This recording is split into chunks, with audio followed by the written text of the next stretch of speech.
What's going on, everybody? I am back to break down this 5-game NBA DFS slate on DraftKings and FanDuel. Excited to get into the breakdown, giving you guys the top plays to get in that green cash line tonight. As always, quick reminder, if you do enjoy the content, hit that like button, subscribe to the channel, hit the notification bell so you don't miss any future content that I upload. And if you are getting very serious about NBA DFS, I would highly recommend that you check out my NBA DFS premium packages. I have an NBA DFS DraftKings and FanDuel package. You get access to my DraftKings FanDuel projections, court plays, all that fun stuff, as well as a prize picks package. You can also get access to the combo package that's going to give you the access to both of those at a discount. So check that out, guys, if you are interested today. And don't forget to sign up over there on Prize Picks, sponsor of this program. Use that promo code KJK DFS to receive an instant match deposit up to $100 when you sign up today, guys. So without further ado, let's talk about it. Let's get into the breakdown. Toronto taking on Charlotte. This game right now comes in with a 225 over-under, 1.5 point spread in favor of the Toronto Raptors, so expected to stay close. Expected to be a pretty fast up-paced game here. And we know both sides, we have really solidified rotations with lots of minutes, so that's going to help us. On the Toronto side, Charlotte, one of the best possible matchups you could ask for. Right now, looking at my defensive half-court and putbacks tool as far as how Charlotte ranks out in the league. Right now, 22nd overall in points per possession rank in the league. Bottom 10 in the league, not good. 26th in putbacks, 21st in half-court percentage of plays rank, 25th in offensive rebound percentage rank, 19th half-court points per play rank, and they're not going to transition either. So targeting some Toronto guys makes a lot of sense to me. We know they play a ton of minutes. They get a great matchup here. Pascal Siakam at 9.2, certainly worth a pay-up look tonight. Fred VanVleet at 8.5, price very friendly, in my opinion, for this matchup. 50-plus fantasy point upside every single time he takes the floor, so I like Fred VanVleet a ton. OG Anunoby, Scotty Barnes, definitely viable options. I do think they're a little bit negatively correlated, so I'd probably be going with one or the other here. If I'm playing them. I mean, all of these guys play so many minutes, they could all get you there possibly. And then you have Gary Trent at 6'3", who's definitely priced the friendliest, has the most upside from a shooting aspect. He's a little scoring reliant at times, though, so you can get streaky. So just keep that in mind. Good tournament play, but he's probably the most inconsistent out of this this group here. Still going to be a great play. Overall, looking to mix and blend them in my lineups. Don't get too much exposure. I mean, Siakam and Fred VanVleet are certainly going to be my favorites. Kind of goes without saying. They're priced up like they should be, though. So it's not quite as easy just saying, you know, they're my favorites, to get them in your lineups. There are some pricing discrepancies here when you're looking throughout this Toronto rotation. But certainly willing to load up on them. And the same thing on the other side here. Looking at Charlotte, a bunch of guys. I mean, Gordon Hayward at 5K looks like a phenomenal play in my projection model right now. That's just a really friendly price tag for a guy that's expected to play around 30 minutes a game. Last time out, blowout, didn't quite get there, putting up 0.95 DK points per minute. Definitely going to like getting some exposure to a Gordon Hayward. PJ Washington, same thing can be said for him at a 4.8 price tag. Kelly Oubre, Miles Bridges, 5.3 and 7.7. All of these guys looking very friendly in my projection model. We've seen Oubre playing around 30 minutes a game off the bench at a 5.3 price tag once again. Plenty of upside for that one. Terry Rozier at 7.1. Great play as well. You could be taking a look to a Miles Bridges at 7.7. And once again, it's a correlation thing. If you're paying up for a LaMelo Ball, you probably only want to play one of either Terry Rozier or Miles Bridges. If you're fading LaMelo Ball, I think you can play both of Rozier and Miles Bridges. And as far as who's going to have the biggest game, it's a little bit unpredictable. We can kind of break down from a matchup aspect. I think LaMelo Ball has the toughest of the bunch against Fred VanVleet, so I think Rozier draws an easier matchup. Gordon Hayward against OG Anunoby, not the greatest matchup. Miles Bridges definitely gets a little bit of an easier one, I would say. But overall, both sides, they have a lot of interest in both really solidified minutes in a great environment on a short slate here. One of the best games on the slate. So Miami taking on Washington. Going to be the next game on the slate. Comes in with a 209.5 over under 5.5 point spread in favor of the Miami Heat here. So when you're looking at the total, not the greatest, but the spread, once again, hopefully is expected to stay close. Jimmy Butler's listed as questionable. That is a big piece of news here. If he is indeed out, Bam Adebayo, Kyle Lowry jumped immediately to the top of the list. We also have Tyler Hero listed as questionable. So this is all huge, guys, because if Hero, Struss, Caleb Martin, if one or any of these guys are out, we're going to see more and more minutes climb to whoever gets ruled in here, whoever's in the starting lineup. So we got to keep our eyes and monitor that news. They get a good matchup against a Washington defense that's not good. So going to be loading up on the Miami side if we're dealing with a bunch of injuries here. So monitor that.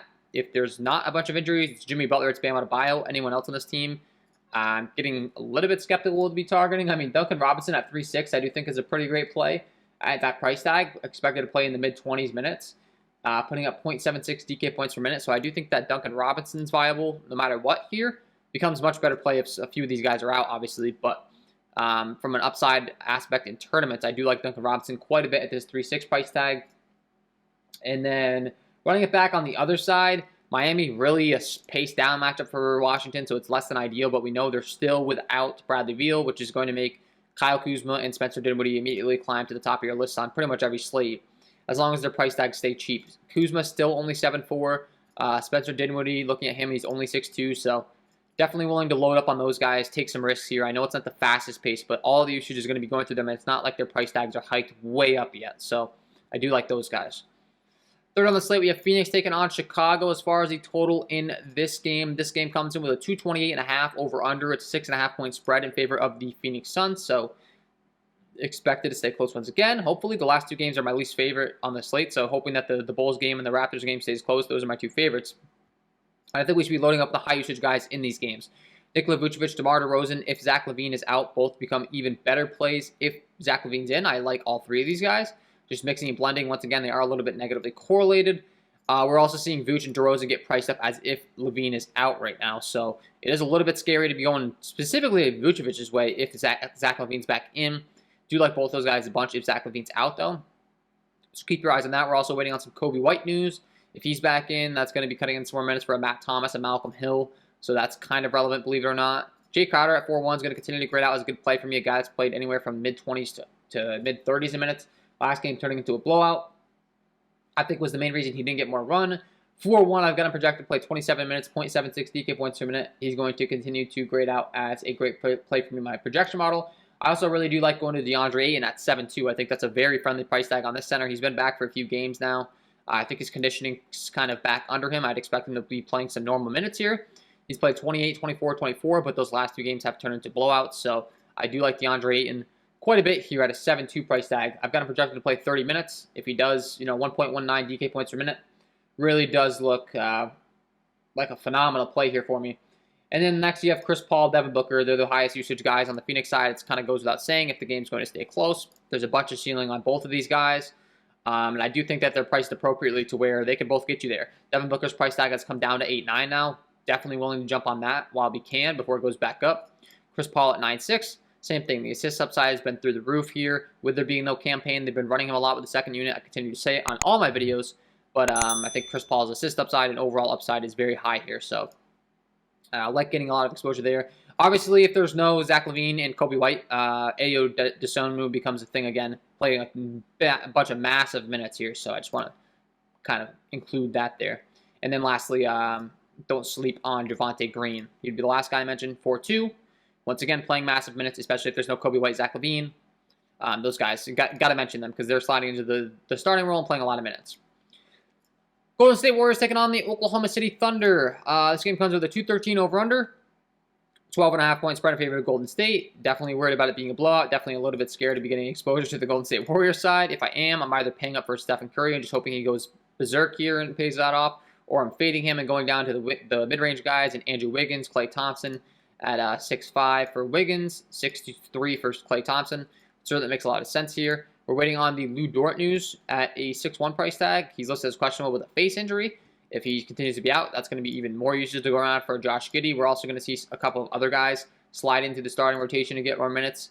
Like we saw last time, Trey Mann would become more viable. Ty Jerome, Pokusevski, Kenrich Williams, all those guys kind of slide up in their minutes. So obviously that's pretty relevant piece of news here. Josh Giddey, regardless, I think is a great play. If anything, if Lou Dort's in, maybe it helps this game actually stay close, which makes Giddey look even better. But yeah, I do like Josh Giddey a ton. I've got him projected very good right now. I've got the Oklahoma City guys and the Chicago guys over projected right now, though, just because we don't have that injury news. So I had to put the minutes somewhere for the time being. So I will say, like, the Oklahoma City guys and the Chicago guys are just really popping for me. But that's because I've got them playing massive minutes here, kind of some unrealistic minutes. So I'm going to be adjusting that as we go along the day. But yeah, I mean, Josh Giddey, a great play here. We've definitely seen some more minutes come out of the starting center in Diakite. I don't know if I'm pronouncing that right, to be honest with you, but he's another guy that at a 3.7 price tag could be a little bit interesting in your tournament lineups if you want to go there. Honestly, targeting anyone against this Golden State Warriors defense is a little bit scary for me on a Oklahoma City team that's not good. The Golden State Warriors are the #1 team defensively in the league right now, so I'd be lying to you if I said I feel real confident about this, but you want to go to the Oklahoma City side, you can go to Josh Giddey running it back with the Golden State Warrior guys. But I just got to be honest with you. I have not nearly as much interest in this game as I am in the early games. And that's just kind of where my head's at right now. And the same can be said for this last game. New York Knicks taking on Utah. Honestly, not nearly as much interest. We are waiting on Rudy Gay and Jordan Clarkson news. That could make things a little bit more interesting if they're both out. That could be some more minutes, some more usage to go around for, Donovan Mitchell, Bogdanovich, Mike Conley. These three guys would become much more interesting options. Game only has a 215.5 over-under, though, and it's a 7-point spread in favor of Utah. Would not be surprised in the least to see Utah blow New York out here. And for that reason, I'm a little bit skeptical. I don't really like targeting the Utah Jazz defense. And if you're going to play anyone on the Knicks side, you're probably going to be looking to go with an RJ Barrett, a Julius Randle. I mean, they seem to be the most obvious candidates. They're playing the most minutes, getting the most usage. And if they don't have big games, chances are this game turns into a blowout. But do I want to pay 8-8 for Julius Randle? I'm a little bit scared. He had a big game last time out. That was against a much easier matchup in the LA Lakers, however. So, I mean, there's no Rudy Gobert, so that certainly helps Julius Randle's case. But I still just don't really trust Julius Randle against these elite defenses, to be honest with you. I'd probably rather go to RJ Barrett. Some cheaper options like an Evan Fournier at a 5-5 price tag. He'd probably be someone I'd be willing to go with over a Julius Randle. I could regret that. I don't trust Julius Randle against better defenses. It's just kind of how it is for me right now. So I'm just being honest with you. And then running it back on the other side, I mean, Donovan Mitchell's the main usage guy. I think if the game does turn into a blowout, he most likely is the reason it does. So even if it doesn't, or if it does, I think Mitchell is my favorite play here.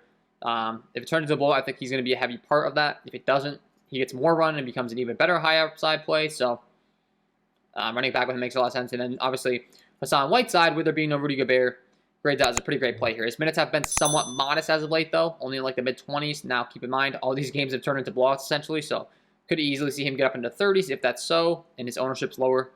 We know the type of fantasy point per minute production that this guy supplies, so I wouldn't mind going to him whatsoever.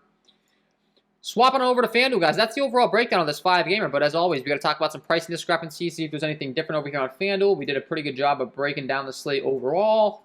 But like I said, let's see if there's anything really crazy sticking out to me over here. And if there is, I will gladly bring it to your guys' attention.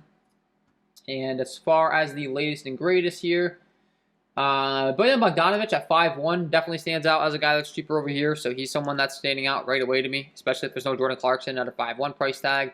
I'm going to get a lot of minutes playing in the mid-30s. Good fantasy point producer, 0.82 FanDuel points per minute. So he's someone that stands out to me right away. DeMar DeRozan and Nikola Vucevic are priced way up over here at 10-4 and 10-5, so they're kind of a bit scary. Josh Giddey at 6-5 continues to be underpriced on FanDuel. They just refuse to price him up, so 6-5, I certainly do like going to some more Josh Giddey. RJ Barrett, same thing at 6-4.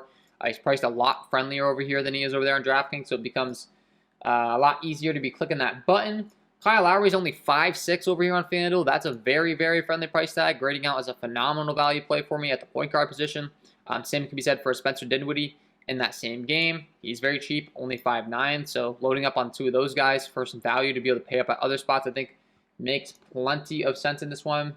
Scotty Barnes in that Toronto-Charlotte game, we talked about that being fast up pace. He's only 6'2 over here on FanDuel. He grades out as a really great play for me. I think he has power forward and small forward eligibility. Yep, at 6'2. That's looking like a very friendly play for me, a guy that's going to play mid-30s to upper 30s in minutes. Jay Crowder at 4-5, going to be another good play over here as well. We talked about him on the other site. DeAndre Ayton, once again, very priced very friendly. He was 7-2 on DraftKings. He's only 7-6 over here on FanDuel. So I certainly think that's a very friendly price tag if we're able to see him get back up into the 30s in minutes. Putting up 1.17 FanDuel points per minute on the season, like that a lot. Evan Fournier, we talked about him on DraftKings as well. He's only 5-3 on FanDuel. I like that. Javonte Green at 5'4", if there is no Zach LaVine, looks pretty good. Fred VanVleet at 8'6", we talked about him on DraftKings as well. That's very friendly, man. I'm willing to load up on that. Same can be said for Donovan Mitchell, 8'5", talked about that on DraftKings. So a lot of the same stuff we talked about over there, to be honest with you. The pricing looking pretty similar outside of DeMar DeRozan and Nikola Vucevic being priced way up over here. I like making Pascal Siakam at the power forward position a priority at 9'7". Bam Adebayo at 9'4". Talked about both of those guys on DraftKings as well. Looking like good plays. And then you have Kyle Kuzma, obviously, with the high usage, with there being no Bradley Beal. I like going at him. He has power forward and small forward eligibility. So, yeah. A lot of the stuff we talked about over on DraftKings, honestly, nothing. I mean, I just pointed out all the big pricing discrepancies. The Kyle Lowrys of the world, the RJ Barretts, some few other guys. Miles Bridges at 7K, looking very good. If you want to go there, we talked about some Miles Bridges, some Terry Rozier. I think pivoting off LaMelo Ball to those guys makes quite a bit of sense today with the Fred VanVleet defense. So that would be my overall approach here, guys. That's my overall breakdown. Before I let you guys go, got to give you my lock of the night. As always, if you're getting serious about NBA DFS, guys, check out this premium content package, guys. We got the DraftKings and FanDuel package here. We have the Prize Picks package. We have the combo package. Would highly recommend you get into those if you're playing every night. Take your game to the next level. And sign up for Prize Picks today. Use that promo code KJK DFS. Thank you to them for being the sponsor of the program. Without further ado, guys, we've got to give you my lock of the night. Let's get into it. And my lock of the night tonight is going to be Miles Bridges. Playing massive minutes in this game environment against this Toronto squad, and his price tag continues to decrease on both websites. Looking like a great play that I want to be loading up on tonight. Too cheap in the 7K range on both websites. Very good fantasy point producer, over a fantasy point per minute on the season on both websites. We've got to capitalize here. Get him in your lineups because he is my lock of the night. So there, guys, Miles Bridges, get him in your lineups, and that is all from me in this one. If you did enjoy the content, if you could please take a second to hit that like button, subscribe to the channel, hit the notification bell so you don't miss any future content that I upload. That would be greatly appreciated. Wish you guys all the best of luck tonight, and we will see you in the next one.